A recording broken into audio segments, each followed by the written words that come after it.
안녕하십니까 여러분, 차기환 변호사입니다. 오늘 하루도 조국 법무부 장관과 그 처 정경심 교수 그리고 조범동 씨의 피의 사실에 대한 수사가 계속 숨가쁘게 진행되고 있습니다. 오늘 뉴스 중에서 하나 아침에 조국 법무부 장관에 대해서 공직자윤리법 위반 혐의로 수사가 진행되고 있다, 그런 뉴스가 떴습니다. 그것과 관련해서 일부 수사를 우려하거나 의심하는 분들 가운데에는 아주 혐의가 가벼운 공직자윤리법 위반 혐의로 기소하고 꼬리 자르게 하는 것 아닌가, 그렇게 염려하는 분들이 있는데, 지금 수사가 진행된 상황이나 그 진척된 내용에 비추어서 그러한 우려는 기우가 아닐까, 저는 그렇게 생각합니다. 그런 식으로 꼬리 자르기를 할 수 있을 정도는 이미 훨씬 지났고, 검찰의 수사 방향도 그것은 그냥 하나의 시작, 들어가는 입구, 수사가 진행되는 하나의 입구 정도에 그치는 것이고, 본격적인 수사는 운동학원, 펀드, 증권, 자본시장법 위반 등등 그런 혐의로 수사가 진척되어 나갈 것이라고 생각합니다. 가장 그런 방향의 수사와 관련하여서 눈여겨봐야 할 것은 그 코링크 P라고 하는 회사, 그 회사의 실질적인 오너, 소유주가 누구인가. 지금까지는 우리가 조범동 씨라고, 조국 법무부 장관의 오촌 조카인 조범동 씨가 그 회사의 실질적인 오너이다, 이렇게 처음 수사 초기에 이야기를 했지만, 수사가 진행되는 과정에서 보니 조범동 씨가 그 회사를 설립할 당시에 정경심 교수로부터 돈을 5억 원 빌려서 그 돈으로 회사를 설립했다고 하고 있고, 그 다음에 회사가 진행되는 과정에서 정경심 교수가 거기에 관여했다고 하는 그러한 진술 증거나 다른 증거들이 나오고 있어서, 그 회사의 실질적인 오너는 결국 조국 법무부 장관과 정경심 교수가 아닌가, 그렇게 지금 의혹이 그쪽으로 쏠리고 있습니다. 이것이 중요한 이유는, 만약 이것이 인정이 된다고 한다면 조국 법무부 장관과 정경심 교수에게도 자본시장법 위반이 적용될 뿐만 아니라, 나아가서 허위공시에 의한 주가 조작 혐의까지도 그 혐의가 번져나갈 수 있기 때문에 매우 중요한 포인트라고 할 것입니다. 그것에 관해서 조국 법무부 장관이 셀프 기자간담회, 청문회에서 했던 발언들이 지금 속속 사실이 아닌 것으로 드러나고 있어서 더욱더 의혹이 증폭되고 있습니다. 그 내용에 대해서 오늘 신문에 정리된 내용이 있어서 한번 살펴보도록 하겠습니다. 네, 지금 조 장관이 기자간담회에서는 이렇게 이야기를 했습니다.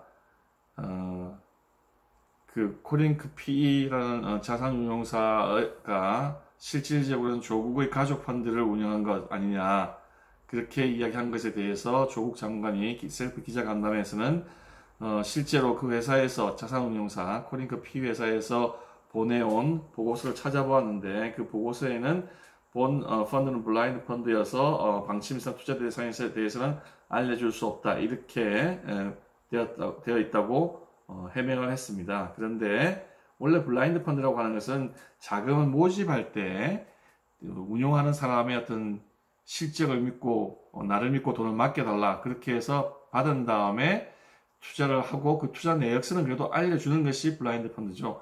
투자 내역도 전혀 알려주지 않는 그런 블라인드 펀드라고 하는 건 없습니다.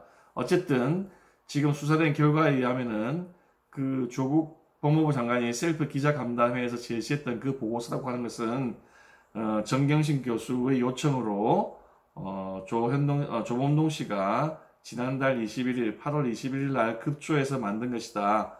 그러니까 실질적으로 그 펀드가 운영될 때 수시로 전달된 것이 아니고, 셀프 기자간담회를 앞두고 법무부 장관 후보로 지명되고 난 다음에 셀프 기자간담회를 앞두고 급조된 허위의 것이라고 한 것이 밝혀졌습니다.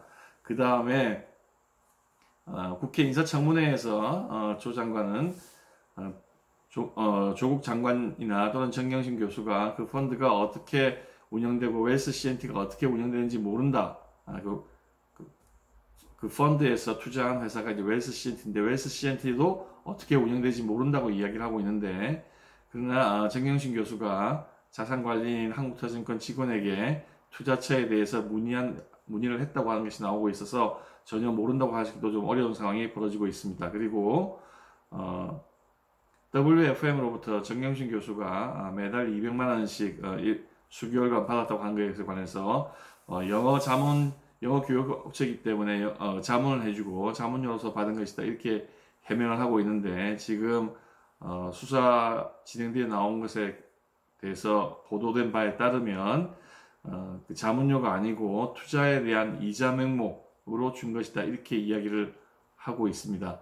그리고 지금 검찰 조국 법무부 장관이 인사청문을 하기 위해서 그 인사청문회 준비단에서 해명을 한 것과 관련해서 조범동이 투자 대상을 선정했을 뿐이고 펀드 운영에는 일체 관여한 바가 없다 이렇게 해명을 했는데, 조범동 자체가 실질적으로 그 회사 코링크 PE의 실질적으로 깊이 운영에 관여했다고 하는 것이 나오고 있고, 그 다음에 지금 인사청문회 준비단은 조국 장관과 가족은 사모펀드에 투자했을 뿐이고 운영사인 코링크 PE의 재무나 운영과는 전혀 무관하다 이렇게 이야기를 했는데, 지금 조사 결과 아까 말씀드린 대로 코링크 PE의 설립 자금도 정경심 교수가 제공한 것이고, 그 이후에 유상증자 된 것도 이 정 교수가 자기 동생에게 자금을 빌려줘서 그 전환사채를 인수한 것이라는 것이 밝혀져 있습니다.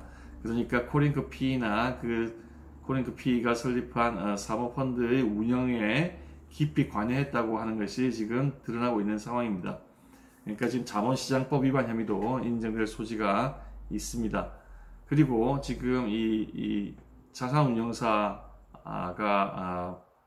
만들어졌을 때 그 펀드에는 보통 펀드를 운영하는 운용을 하는 파트너가 있고, 그 다음에 그냥 단순 투자만 하는 파트너가 있습니다. 그걸 우리가 일반적으로 이제 운영 책임 조합원, 그리고 그냥 일반 유한 책임 조합원, 영어로는 제너럴 파트너 또는 리미티드 운영 책임 조합원을 갖다가 제너럴 파트너라고 그러고, 그냥 단순 투자만 하고 운영에는 관여하지 않는 것을 리미티드 파트너라고 하는데, 자산운용사하고 제너럴 이 파트너하고 같은 사람이 되는 것은 자본시장법 위반입니다. 지금 그래서 코링크 PE의 실질적인 자본주 그리고 운영에 대해서 지금 정경심 교수와 조국 장관 일가가 만약에 했다는 것이 인정이 되고, 그렇게 되면은 이게 자산운용사와 그 설립한 이 블루펀드의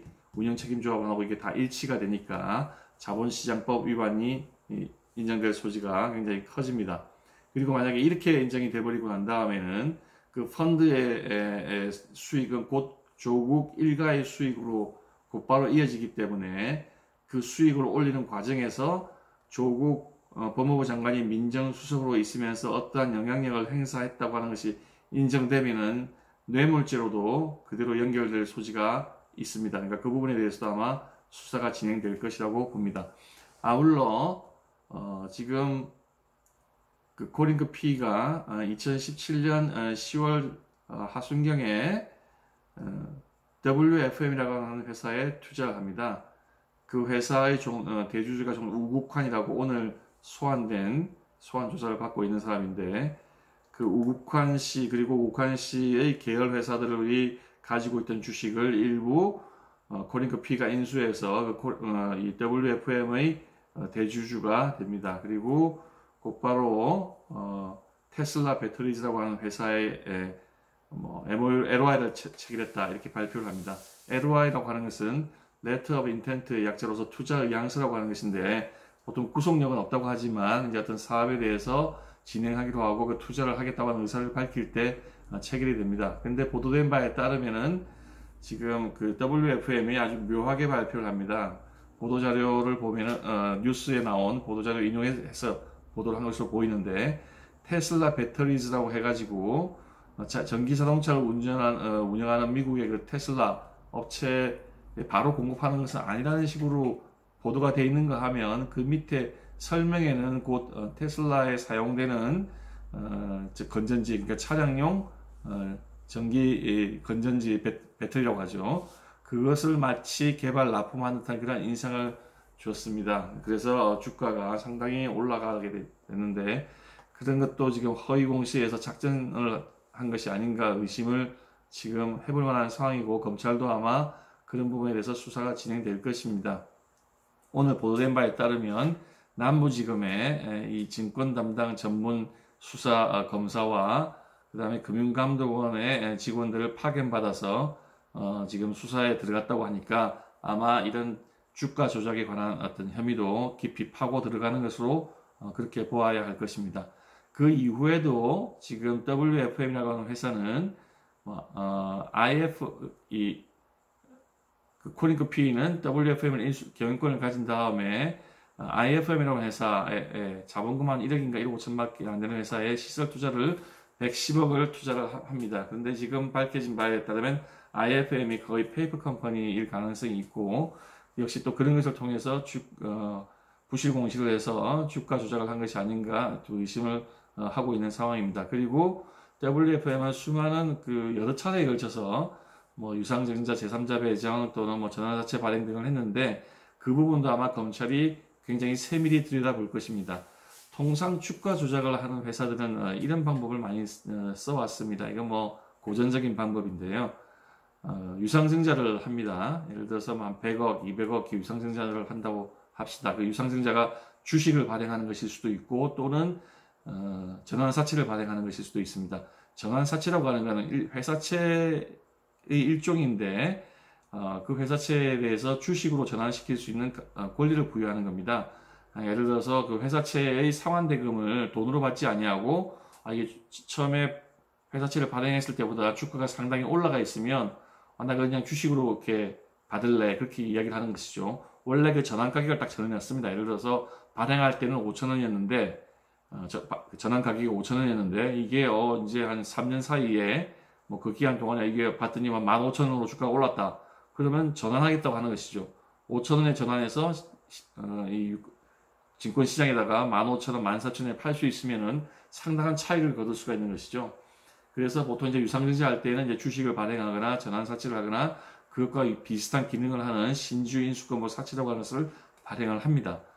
그런데 실질적으로 투자가 이루어지는 경우에는 그 돈을 그냥 회사에다 넣고 새로운 신주를 발행했던 주주가 또는 그 회사채를 인수한 사람이 그걸 그냥 들고 있겠죠. 근데 보통 주가 조작을 하는 꾼들은 어떻게 하냐면 명동 사채 시장에서 돈을 빌려옵니다. 단기간에 며칠 사이에만 빌려오고 그 상당한 고리 이자를 붙여준다고 하고 그걸 빌려오죠. 그래서 그 돈을 납입을 합니다. 이제 그래서 주식을 받아가지고 이제 주식을 받은 다음에 신주 발행을 해서 투자하려고 하는 사람이 그 신주 발행을 가지고 회사에서 자금을 빼가지고 그 명동 사채시장한테 사채업자한테 그걸 갚아버리죠. 그러면 갚으면서 이제 그 주식은 들고 있게 되는 겁니다. 그러니까 그 주식 사실은 이제 그 주식에 해당되는 돈은 회사에 안 달았음에도 불구하고 그걸 가지고 증권시장에 갖다 파는 거죠. 그래가지고 그 돈을 챙기는 것이 주가 조작범들이 흔히 사용하는 방법입니다. 전환사채의 경우도 역시 마찬가지겠죠. 회사에다 전환사채를 발행을 하고 100억이라고 하면 예를 들면 전환사채를 발행을 하고 사채업자가 이제 전환사채를 가지고 있지 않습니까? 그러면 회사에서 100억을 꺼내서 그 돈을 주고 이자랑 주고 그 전환사채를 가지고 옵니다. 가지고 온 다음에 그거를 적절한 시기에 재료를 띄워서 마치 사업이 잘 되는 듯한 공식을 띄워서 주가를 부양한 다음에 그 전환사채를 주식으로 전환해가지고 장에다 갖다 파는 거죠. 이런 것이 전형적인 주가 조작범들이 쓰는 방법입니다. 그런데 지금 그 WFM이라고 하는 회사도 여러 차례 지금 전환사채가 발행되고 주식이 발행되고 하는 것들이 상당히 있고 불성실 공시법인으로 지정된 바도 있고 해서 아마 검찰은 그러한 행위를 했는지에 관해서 유심히 들여다보고 그것에 대해서 수사를 할 것으로 예상이 됩니다. 오늘 남부지검에서 증권수사의 전문팀을 수사팀을 이렇게 차출을 하고 금융감독원에서 직원들을 차출해서 수사를 하는 것으로 봐서는 당연히 이런 부분에 대해서 파고 들어간다고 보아야 할 것입니다. 그 다음에 조국 장관 집에서 한국투자증권 직원이 PC에 그 하드를 떼왔는데 그 부분에서 증거인멸죄가 적용될 것인가 하는 부분에 대해서 문제를 한번 살펴볼 필요가 있습니다. 우리 형법에는 증거인멸죄가 타인의 형사사건에 관해서 증거를 인멸할 때 그렇게 되어 있습니다. 그러니까 타인의 형사사건이나 징계사건에 대해서 증거를 은닉, 인멸, 훼손할 때 이제 증거인멸죄가 성립이 되는데, 그래서 자기의 어떤 형사사건이나 자기의 징계사건에 대해서 증거를 훼손하거나 뭐 인멸하는 경우에는 증거인멸죄가 성립되지 않죠. 그러니까 예를 들어서 정경심 교수가 직접 자기가 무슨 하드를 떼가지고 이게 없애버린다면은 자기의 죄에 대해서는 증거인멸죄가 성립되지 않습니다. 근데 거기 내용에 만약에 뭐 조국 장관에 대한 증거가 있다든지 하는 경우에는 역시 증거인멸죄가 될 수 있고, 그 다음에 한투 직원을 시켜서 하는 경우에는 그 교사한 경우에 그럴 때에는 증거인멸죄가 성립될 수 있습니다. 그러니까 대법원 판례에서도 그렇게 설치를 하고 있는데 한번 예를 들어서 설명을 해보겠습니다. 2000년 3월 24일 날 대법원에 선고된 판결입니다. 거기 판결에 보면은 자기의 형사사건에 관한 증거를 인멸하기 위해서 타인을 교사해서 죄를 범하게 한 자는 증거인멸 교사죄로 처벌을 한다고 판례가 확립되어 있습니다. 그러니까 정경심 교수가 비록 자기에 대한 증거를 할지라도 한국투자증권 직원을 시켜서 증거를 훼손했다 하는 경우에는 증거인멸 교사죄가 성립될 수 있습니다. 그거는 조국 장관과 정경심 교수 양쪽에 대해서도 다 같이 성립될 수 있습니다. 다만 친족 간의 경우에, 동거하는 친족 간의 경우에는 다른 사람을 위해서 증거를 인멸한 경우에는 처벌하지 않는다고 하고 있기 때문에 정경심 교수가 조국 장관의 죄를 만약에 혐의를 관한 증거를 직접 훼손한 경우에는 정경심 교수는 처벌하지 않을 수가 있겠죠. 그러나 타인을 시켜서 하는 경우에는 다 증거인멸 교사죄가 성립이 됩니다. 어쨌든 지금 검찰은 제가 보기에는 지금 윤석열 검찰은 제대로 본격적으로 지금 수사를 해 들어가고 있습니다. 국민들 한 70% 가까이가 지금 검찰이 제대로 수사를 하고 있다고 이야기를 하고 있습니다. 이렇게 살아있는 권력에 대해서 수사를 하는 것, 제대로 수사를 해서 비리를 척결하는 것, 거악을 척결하는 것, 그것이 곧 검찰 개혁이고 국민이 바라는 검찰의 상이라고 할 것입니다. 지금 온 국민이 지켜보고 성원하고 있으므로 검찰이 힘을 내서 진실을 규명해 주기 바랍니다. 이 사건은 제대로 다 파헤친다고 한다면 대한민국 상류층과 권력층이 어떻게 얽혀서 부정한 방법으로 돈을 벌고 나쁜 행위를 하는지 백일하에 드러낼 수 있는 좋은 본보기 케이스이기 때문에 힘을 내서 진실을 규명해 주기 바랍니다. 네, 오늘 이상 마치도록 하겠습니다. 감사합니다.